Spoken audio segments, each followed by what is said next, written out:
नमस्कार दोस्तों, मैं हूं अर्पित और एक बार फिर से आपका स्वागत है। बिहार में विधानसभा चुनाव होने हैं और राजनीतिक पारा लगातार चढ़ता जा रहा है। सबसे ज़्यादा मारामारी है सीटों को लेकर सभी गठबंधन में, चाहे वो महागठबंधन हो या फिर एनडीए का गठबंधन हो। लेकिन इस वीडियो में हम आपको बताने जा रहे हैं कि कांग्रेस जो कि महागठबंधन में है, तेजस्वी यादव के साथ इनका गठबंधन है और पिछली बार 90 सीट पर चुनाव लड़ी थी जिसमें से 19 पर जीत हासिल की थी। इस बार कांग्रेस दोबारा कहीं कमज़ोर कड़ी तो साबित नहीं हो जाएगी। किन सीटों पर कांग्रेस के प्रत्याशी 100% कन्फर्म हैं, इस वीडियो में हम आपको बताने जा रहे हैं। आप सभी जानते हैं कि सबसे बड़ी पार्टी के रूप में तेजस्वी यादव की आरजेडी उभरी थी, लेकिन उसके जो सहयोगी दल हैं, खासतौर से कांग्रेस के प्रदर्शन ने निराश किया था, उतना अच्छा नहीं रहा था। 90 में से 19 सीट अच्छी नहीं है, लेकिन 17 जो सीट कंफर्म है कि कौन प्रत्याशी किस सीट से उतरेगा कांग्रेस के खाते में, वो हम इस वीडियो में आपको बताने जा रहे हैं। आप इन सभी प्रत्याशियों के बारे में अपनी राय जरूर दीजिएगा और आपका क्या कहना है कि ये चुनाव इस बार जीत पाएंगे या नहीं, ये भी कमेंट करके ज़रूर बताइएगा। तो जो पहला नाम है, आप देख सकते हैं अजीत शर्मा का। भागलपुर से कांग्रेस के विधायक हैं। शर्मा 2 बार के विधायक रह चुके हैं। पिछली बार बहुत कम अंतर से, यानी 1113 वोट से ये जीते थे।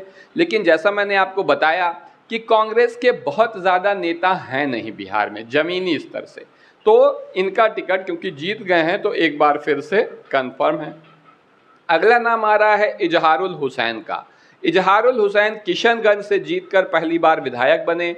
पार्टी के पुराने कार्यकर्ता हैं। पिछली बार 1381 वोट से जीते थे और एक बार फिर से कांग्रेस इन्हें टिकट देगी इसी सीट पर। आपकी क्या राय है, जीत पाएंगे या नहीं जीत पाएंगे, कमेंट करके ज़रूर बताइएगा। अगली है प्रतिमा दास। राजापाकल से जीतकर पहली बार विधायक बनी। लंबे समय से महिला कांग्रेस से जुड़ी रही हैं। ये भी पिछली बार 1796 वोट से जीती थी और एक बार फिर से चुनाव मैदान में कांग्रेस के टिकट पर उतरने जा रही हैं। जीत पाएंगी या नहीं, आप अपनी राय देना मत भूलिएगा। अगला नाम है विजय शंकर दुबे का। विजय शंकर दुबे की बात करें तो ये महाराजगंज के विधायक हैं और 5 बार विधायक रहे हैं। इसी से आप समझ सकते हैं कितने अनुभवी और ज़मीन से जुड़े हुए नेता हैं ये। और खास बात है, राबड़ी सरकार में मंत्री भी रह चुके हैं। पिछली बार 1976 वोट से जीते थे, मात्र 2000 वोट से जीते थे। जो वोटों का अंतर बहुत कम है वो इसलिए भी है क्योंकि बहुत ज़बरदस्त चुनाव हुआ था पिछली बार बिहार में और इस बार उससे भी तगड़ा चुनाव होने जा रहा है। तो जीत पाएंगे विजय शंकर दुबे या नहीं, अपनी राय आप कमेंट करके ज़रूर बताइए। अगले हैं आनंद शंकर। औरंगाबाद से दूसरी बार विधायक बने हैं। राजनीतिक विरासत में मिली है इनको राजनीति और पिछली बार 2243 वोटों से जीते थे। तो इसी से आप अंदाज़ा लगा सकते हैं कि कितना जोरदार चुनाव रहा होगा। छत्रपति यादव अगले विधायक हैं जो इनका टिकट भी कंफर्म है। खगड़िया से जीत के पहली बार विधायक बने। विरासत में राजनीति मिली है। 2020 में 3000 वोटों से जीते थे और एक बार फिर से इनका टिकट कंफर्म है। जीतेंगे या नहीं जीतेंगे, अपनी राय आप कमेंट करके ज़रूर बताइए। या अगर आपको लगता है कि इस सीट से कोई और बेहतर कैंडिडेट उतर सकता है, जितनी भी हम कांग्रेस विधायकों की सीट बता रहे हैं, तो अपनी राय ज़रूर दीजिएगा। अगले हैं मुन्ना तिवारी। मुन्ना तिवारी की बात करें तो ये बक्सर से विधायक हैं। कांग्रेस की रिपोर्ट में इनकी पकड़ जमीन पर मजबूत है। पिछली बार 3892 वोट से ये चुनाव जीते थे और इस बार भी इनका टिकट 100% कन्फर्म है। जीतेंगे या नहीं, आप अपनी राय दीजिए। संतोष कुमार मिश्रा हैं अगले। और संतोष कुमार मिश्रा की बात करें तो ये करगहर से जीतकर पहली बार विधानसभा पहुंचे। राजनीति इनको भी विरासत में मिली है। पिछली बार 4083 वोट से जीते थे।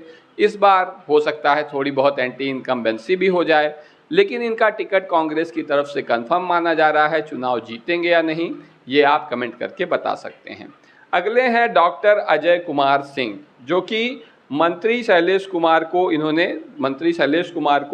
अजय कुमार सिंह जी ने 4432 वोटों से हराकर पहली बार जमालपुर से विधायक बने हैं। तो इन्होंने एक तगड़े कैंडिडेट को, बड़े कैंडिडेट को हराया है जो कि सरकार में मंत्री है। तो निश्चित रूप से इनका कद बढ़ा है और एक बार फिर से इनका टिकट कंफर्म है। अब जीतेंगे या नहीं जीतेंगे, अपनी राय आप कमेंट करके ज़रूर बताइए। अगले हैं वीरेंद्र चौधरी। वीरेंद्र चौधरी की अगर बात करें, मुजफ्फरपुर से विधायक हैं, कई पार्टियों में रह चुके हैं, यानी सिर्फ कांग्रेस के ही कार्यकर्ता नहीं हैं, अन्य पार्टियों में भी रहे हैं। पिछली बार मंत्री सुरेश कुमार शर्मा को 6,326 वोटों से हराया था। तो भले ही कई पार्टियों में रह चुके हैं, लेकिन तगड़े हैं, इन्होंने तगड़े कैंडिडेट को हराया भी है। तो एक बार फिर से इनका टिकट 100% कन्फर्म है। अब चुनाव जीतेंगे या नहीं, अपनी राय ज़रूर दीजिए। अगले हैं वीरेंद्र चौधरी, मुजफ्फरपुर से विधायक है, तो वही हैं वीरेंद्र चौधरी जी, इनके बारे में बात हो चुकी है। अगले हैं राजेश कुमार, कुटुंबा से चुनाव जीते हैं, कांग्रेस के टिकट पर दूसरी बार विधायक चुने गए हैं। पिछली बार 16,653 वोटों से जीते थे। तो आप समझ सकते हैं इनका टिकट पूरी तरीके से कंफर्म है इस विधानसभा सीट से, यानी कुटुंबा सीट से। इस बार जीत पाएंगे या नहीं, या इनसे बेहतर कोई कैंडिडेट आपकी नज़र में हो, कमेंट करके ज़रूर बताइएगा। नीतू कुमारी अगली हैं, हिसुआ से विधायक हैं। इनके ससुर स्वर्गीय आदित्य सिंह कई बार हिसुआ से विधायक और मंत्री रहे हैं, तो ऐसे में राजनीतिक परिवार से आती हैं। पिछली बार 17,091 वोट से जीती हैं और एक बार फिर से इनका टिकट कंफर्म है। अब चुनाव जीत पाएंगी या नहीं, ये आप लोग कमेंट करके ज़रूर बताइए। आफाक आलम अगला जो नाम है लिस्ट में, वो है आफाक आलम का। कस्बा से जीते हैं, 3 बार विधायक रहे हैं। पिछली बार 17,278 वोटों से जीते थे और एक बार फिर से इनका टिकट कंफर्म है। जीतेंगे या नहीं, इस बार अपनी राय देना मत भूलिएगा। अगला नाम है विश्वनाथ राम, राजपुर से ये विधायक हैं और 2015 में भाजपा के टिकट पर हार गए थे। उसके बाद ये कांग्रेस आए, पिछली बार 21,204 वोटों से जीते थे और एक बार फिर से इनका टिकट कंफर्म है। जीतेंगे या नहीं, ये आप लोग बेहतर बता सकते हैं। अगले हैं मनोहर प्रसाद सिंह, मनिहारी से विधायक हैं इस समय। नीतीश कुमार के भी नज़दीकी माने जाते हैं, पिछली बार 21,209 वोटों से जीते थे। इस बार इनका क्या होगा? नीतीश कुमार के करीबी हैं, कहीं उधर तो नहीं निकल लेंगे? बिल्कुल नहीं, टिकट यहाँ मिल जाएगा इनको कांग्रेस में, वहाँ मिले न मिले, हर जगह टिकट की मारामारी सबसे ज़्यादा है। तो मनिहारी से इनका टिकट कंफर्म है और इस बार जीत पाएंगे या नहीं, अपनी राय कमेंट करके बता सकते हैं। डॉक्टर शकील अहमद खान अगले प्रत्याशी हैं कांग्रेस के, कदवा से विधायक हैं, कांग्रेस विधायक दल के नेता हैं। पिछली बार 32,402 वोट से इन्होंने चुनाव जीता था। इस बार जीत पाएंगे या नहीं, अपनी राय ज़रूर बताइए, क्योंकि इसी सीट से इनका टिकट एक बार फिर से कंफर्म है। अगले हैं अबीदुर रहमान।